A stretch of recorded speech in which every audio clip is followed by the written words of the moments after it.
Hi, everyone. Welcome to the webinar tonight. I'm going to wait just a couple minutes, give everyone time to join us here. Hope everyone's having a great Tuesday. Maybe it's warming up where you are. It's definitely starting to here where I live in Atlanta, which is very exciting for me. So tonight we're just going to chat a little bit about the Winterline gap year programs and a little bit about our new summer program as well. And I will also be able to answer any questions that you have. There is a chat window. I believe you can open it at the bottom of your screen. So if you have any questions, you can feel free to chime in there with them. And my coworker, Cara, is also in the chat, so she'll be helping to answer your questions as well. So feel free to open that up and let us know what you're wondering. I will wait just another moment and we'll kick this off.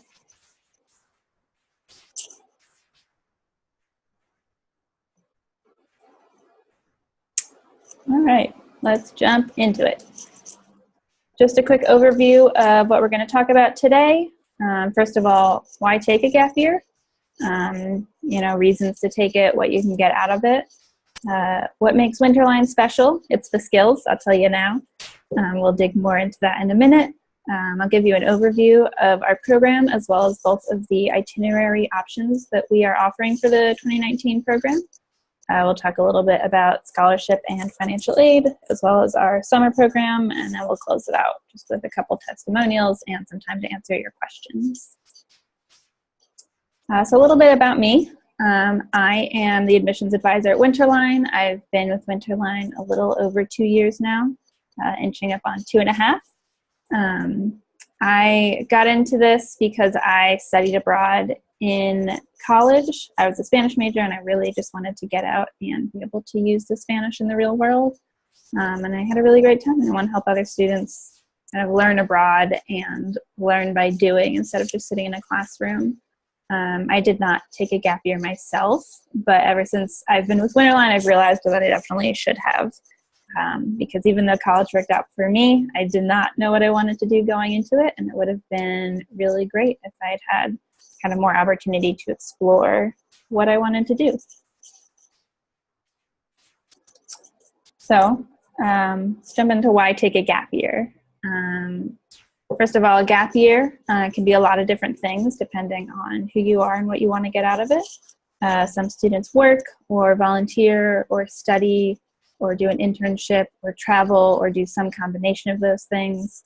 Some of the students try to learn and do programs such as ours. But kind of no matter what your gap year is, as long as you're doing something to make the most of it, you can definitely come away with some really amazing results. So for example, some of those are that students who take a gap year believe that they are more employable afterwards, especially after that college time. They tend to get higher GPAs when they go back to college, as well as take on more leadership roles and graduate faster. And 90% of students who take a gap year return right to college afterwards. So parents, if you're worried about your student taking a gap year and never going back, you don't need to worry about that too much. It's not really going to be the case. And then, of course, other things as well, self-confidence, independence, all grow during a gap year.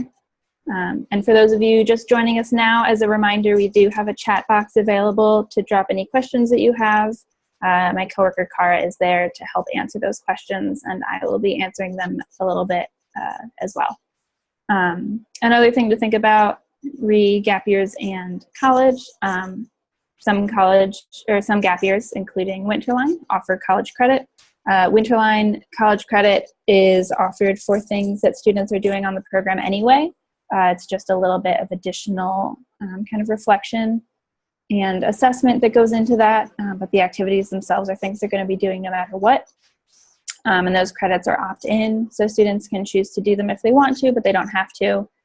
For some colleges, they don't want you to do accredited gap year program. So that's a good way to kind of avoid that if that's something that your college is asking. However, if you want to get those credits and take a jump start on your freshman year, we've got that available as well. So jumping into Winterline a little more specifically now. Winterline is a skills-based gap year program for students ages 18 to 22. The goal of the program is to teach students real-world skills through a variety of different lenses and different activities and opportunities. And as I mentioned, you can earn college credit while you do it.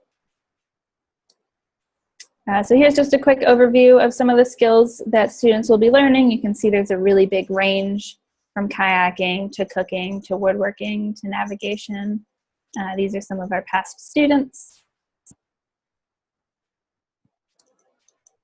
So to kind of break our skills down into some categories for you, there's some making and building skills that kind of goes into natural bamboo structure and natural building, planting and urban farming, how to repair a bike, business and career skills as well. You know, whether that is public speaking or doing startup boot camp and learning about entrepreneurship in a variety of different settings, to hospitality and robotics. There are some basic life skills, balancing a budget, personal finance, learning how to cook. I think that repairing a bike also falls into those life skills, as does the defensive driving that our students learn at the BMW school. Some more presentation and communication skills. Students will do a lot of reflection during their time on the program about what they are going through and what they're learning and what they're taking from it. And so they'll do a handful of presentations and reflecting on that, sharing that with the group, as well as with some of the people that they're working with along the way. Other communication skills like conflict resolution. And then there's some outdoor and scientific skills as well. That kind of goes back to the kayaking and the scuba diving. They do a wilderness trek. They do some wilderness first aid. So there's a really cool range of skills. I like to categorize it into 3 big categories, which is the basic life skills, the career-oriented skills, and those fun skills as well. So as far as how the students are actually learning the skills during the program, Winterline has partners in each location that the students visit, and so they're learning the skills directly from those partners through hands-on activities and lessons. You know, they're spending time with professionals at each of those organizations and learning from them.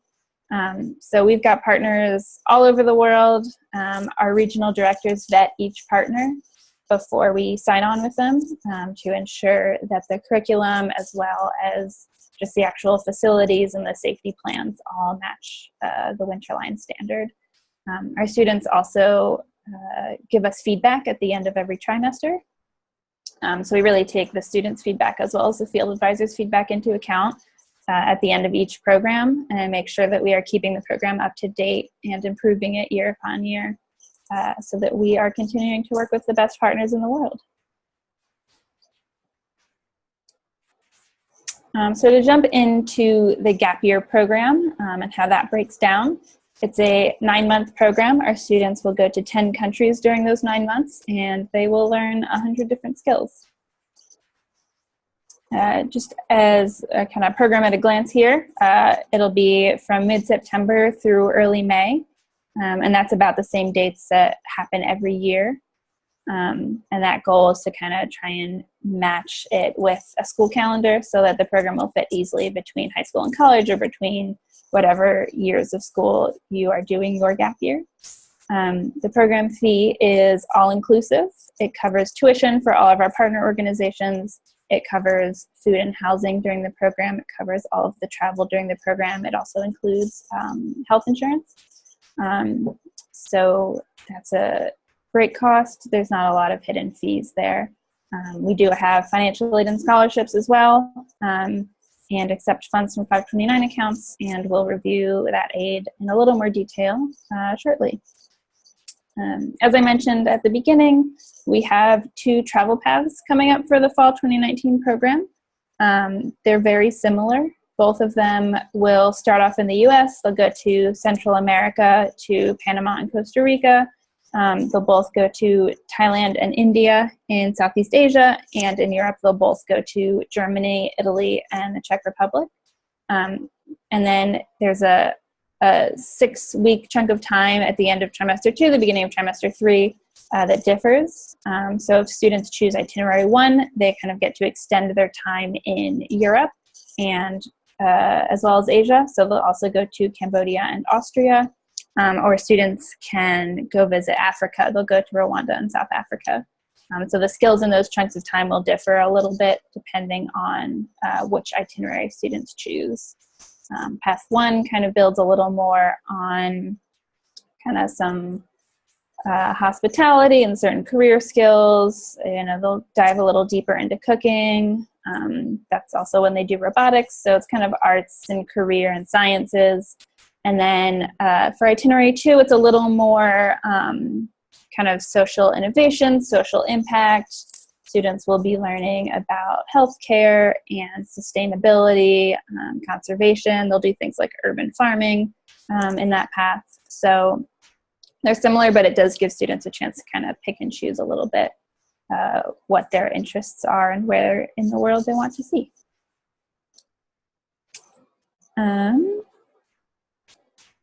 And then jumping into just a little bit of a deeper program overview, as I mentioned, trimester 1, students will be in Central America, and a lot of the focus during that time is kind of building the students' relationship between them and the physical planet and the world around them. So some examples of things that they'll learn then are the marine and tropical ecology, permaculture, scuba, kayaking. There's plenty of cultural immersion in that trimester, and of course in all 3 trimesters. And then jumping into trimester 2, that's when they'll be in Asia as well as either the beginning of Europe or in Africa. That's a bit more focused on connecting across cultures. That's when students will do Thai cooking. It's when they'll do conflict resolution, self-care. You know, if they go to Asia or if they go to Africa, like I mentioned, they will do the healthcare and the sustainability, and a lot of those, especially in Africa, are through the lens of kind of working with locals, not in a volunteer capacity, but in more of a partnership and in a really working together. For that Africa itinerary 2, students will be working alongside local students through a program that we kind of call our 50-50 program. So we extend the same opportunities that our students have to local students, and so they're learning those skills side by side. So that's kind of another way that the cultural immersion happens during the program. And then on to trimester 3, that is really starting to focus more on choosing the path to the future, building some more career skills, public speaking, robotics, entrepreneurship, as well as, you know, building on some of those skills that they've already been learning during the program. They will also do an independent study project. I will explain a little more about those in a moment. So the program starts off with orientation in the Rockies in Colorado in the US. So students will do, you know, your very typical high ropes course, some low ropes, getting to know each other, kind of building trust before they go off on this big adventure around the world. And then, like I mentioned, living in our world, Costa Rica and Panama, kind of really getting to know the world around them, swimming, diving, scuba diving, kayaking. They will get a scuba certification, as well as working with startups in Panama. That's a really cool social entrepreneurship model where they're working with local businesses with a partner of ours called Think Impact. It's the same partner they'll be working with in Rwanda, but obviously through a different lens. So that structure is that students kind of work with local businesses, work with the owners of those businesses to figure out what they have and what they need and how they can grow, and then working to keep moving forward with their business, while also making sure that that owner is going to continue moving forward after our students leave. Trimester 2, like I said, connecting across cultures, India, Thailand, and then Cambodia or Rwanda. That'll be more social entrepreneurship in Rwanda if they choose to do that. Students will all learn conflict resolution, self-care. That's when they will do a wilderness trek through India, which is a really great way to see a side of India that a lot of people don't get to see. Kind of more local communities, getting outside those major cities, getting to see the Himalayas. So yeah, more of that cultural immersion. Like I said, the Thai cooking as well. Trimester 3, that path to the future. That's when they will go to the Czech Republic. They'll go to Italy, to Germany. They'll do robotics if they choose itinerary 1. Really building kind of the skills that they need to launch off the program back into college, figuring out what it is that they want to be doing in college and afterwards. Okay, so jumping into the independence study projects, there are actually 3 ISPs during the course of the program. The first one there's one per trimester, so the first one and the second one, students will kind of be presented with a list of options. They'll rank those choices, and they will stay in homestays and either individually or with maybe 1 or 2 people, they will go and build on the skills. It's very much a apprenticeship is kind of how we like to think about it. So students are shadowing and working alongside locals, seeing what their job is like in action and learning skills with them while being immersed, in the homestays and of course in those businesses that they're working with. So that's kind of the structure for the first 2. The third ISP is a week-long ISP in Europe. That's something that students start to plan from the very beginning of the program. It's the highlight for a lot of our students. They get to pick a skill that interests them specifically, and they work along with the support of their field advisors and our office staff to find partners in Europe for that week in the 3rd trimester who will teach them the skill that they want to learn. And then they plan that whole week, housing, travel. They build out safety and risk management plans for themselves. They think about the budget based on the city that they're going to be in. And so by the time that week rolls around at the end of the program, they are ready to go, especially because they've had the whole program to build those travel skills. And so they've really got a lot of practice in that travel, and they feel more confident in themselves and their ability to handle that week on their own. So you can see at the bottom here a couple examples that we have. So Megan on the left there shadowed some members of parliament in the Austrian parliament. In the middle there, Daniela did a bike trip through Italy, learned a lot about navigation and more bike skills, kind of independent travel. And Anna did some French baking and cooking classes in Paris. She had a great time as well. So we also just launched a new summer program. It's called the Leadership in Action Program. It'll be in South Africa this summer from July 11th to July 26th.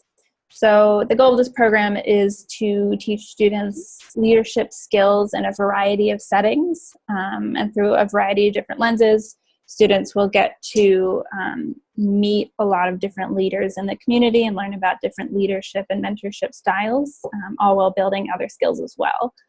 So they'll do a filmmaking workshop, they'll do urban agriculture, crowdfunding, which will give them the opportunity to kind of advocate for a cause that they care about and learn about how to raise funds, how to be a leader on a project, upcycling, film editing. So it's a really unique lens to learn those leadership skills, kind of hands-on, largely by shadowing and by observing how other people are leaders. Some quick testimonials here about the program. Just finished my first year of college with a 4.0. Owed that to Winterline. Chose Winterline to step away from school. Was going to burn out. That was Anna, who did the ISP in France, the cooking and the baking. Winterline paid for itself if we factor in the college scholarships awarded after my son completed this program. It was the smartest investment we could have made for our son. So students really get a lot out of the program. You know, they're gonna find new interests. They're gonna grow no matter what. They might learn what they don't like, which is also just part of the program, and we know that going into it. So yeah. Moving on to financial aid and scholarships. We have a variety of different options. We've got rolling admissions that applies to our scholarships as well. So the sooner you apply, the sooner you'll hear back from us. And you can apply for scholarships right alongside your program application and your interview.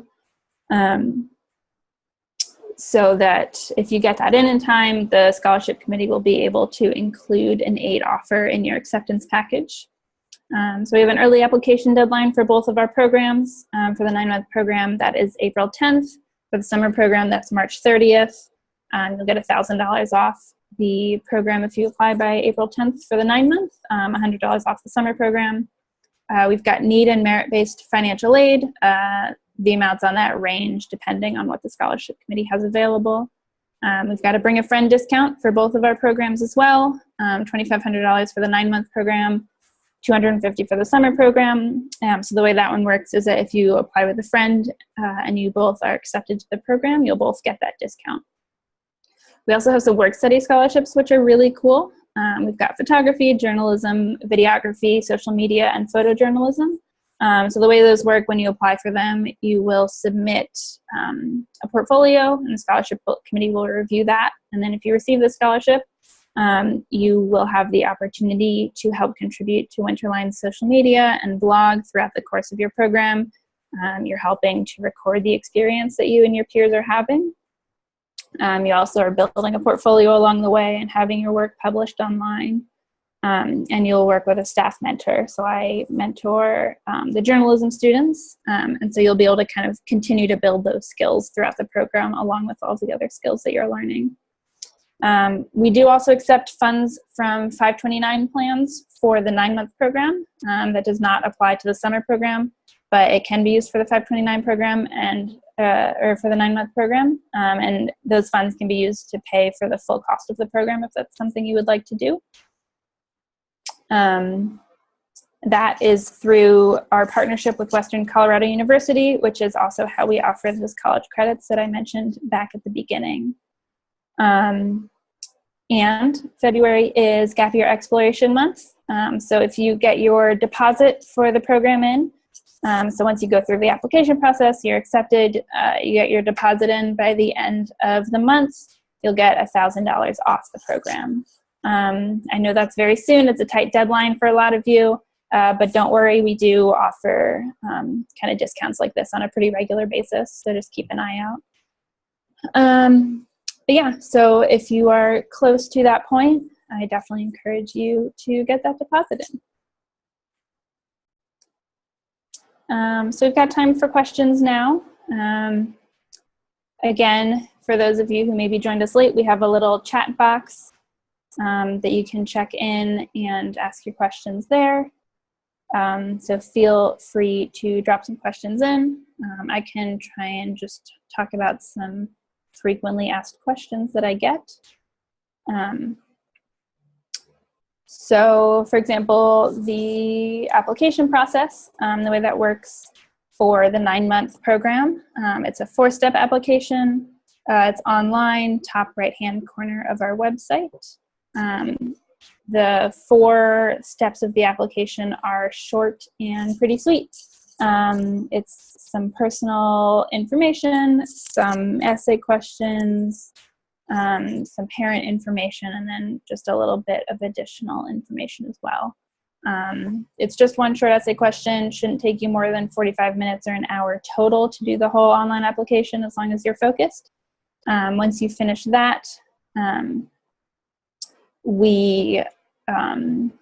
will send you an email setting up to set up an interview. And so you'll have an interview with a member of our admissions team. And then a decision will come shortly after that, generally within a week or two, depending on the time of year. I see a question about full ride scholarships. We don't have full ride scholarships available. There is one for some schools that we partner with, the UWC schools and the Woodstock School in India. However, that's just one a year, and it's just for graduating seniors from those schools. However, we do have a variety of other financial aid and both need and merit, like I mentioned.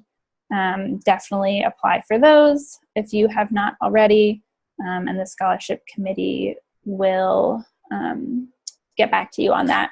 And our scholarship committee is really flexible. We definitely want to work with you to try and make the program work. So if you're still struggling with the finances, definitely reach out. I'm happy to help you and have that conversation so that we can work on making the program happen for you.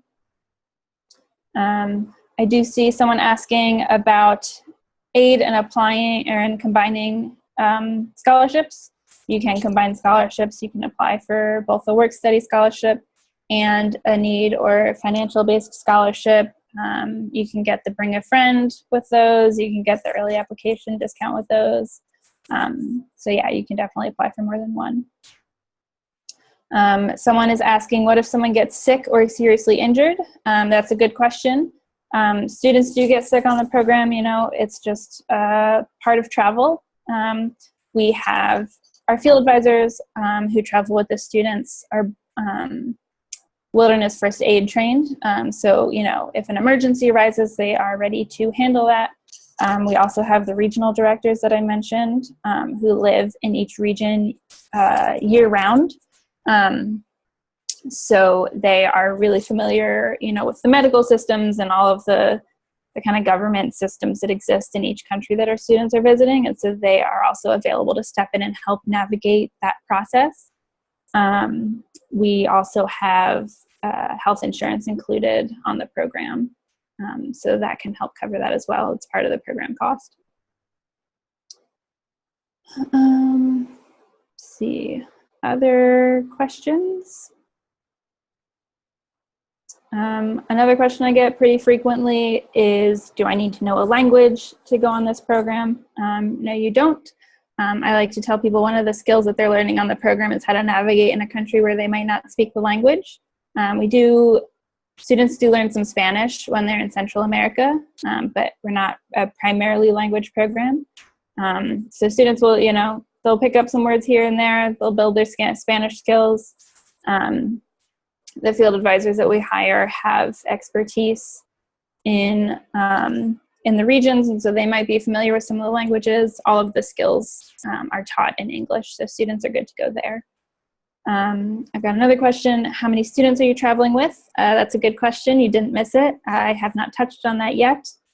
Students travel in a group that's generally capped around 16 students. 16 to 20, I would say, is the cap. And then 2 field advisors. In the field this year, we've got 2 groups of 16. So we like to keep those groups pretty small so that students really have the opportunity to get to know each other, bond with each other, really experience the program together. So there might be different groups traveling at the same time. But the way that that is organized is that all the students will do all of the same skills and activities, but the schedule might be staggered a little bit so that they're not all doing it together at the same time. They do usually get the chance to cross paths and meet each other and get to know the other group a little bit. But the goal is that each cohort or each squad is their own individual group. Does anyone have any other questions?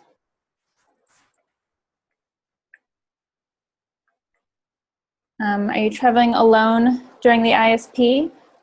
So yes, students, that is an independent week of travel. So students are traveling alone during that time. Sometimes there might be 2 students who pick the same city. That's not always the case. But like I said, students make a risk management and a safety plan before that week even kicks off. They also, you know, carry emergency numbers on them. We provide students SIM cards for their phones throughout the program so that their phones work in each country that they're in.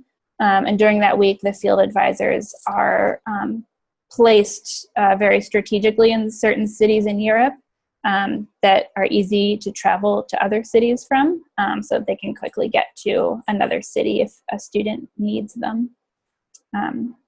So yeah, students are prepared for that week before it comes. They will be alone, but field advisors are relatively close by and can be there pretty quickly should a student need them.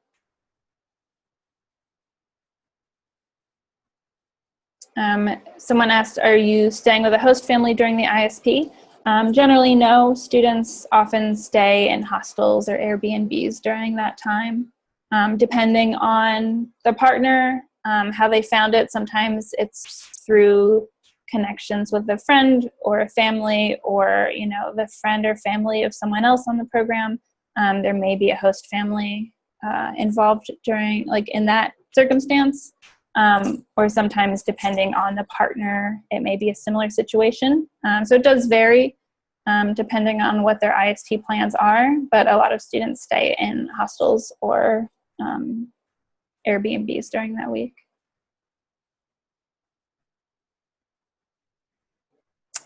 Any other questions?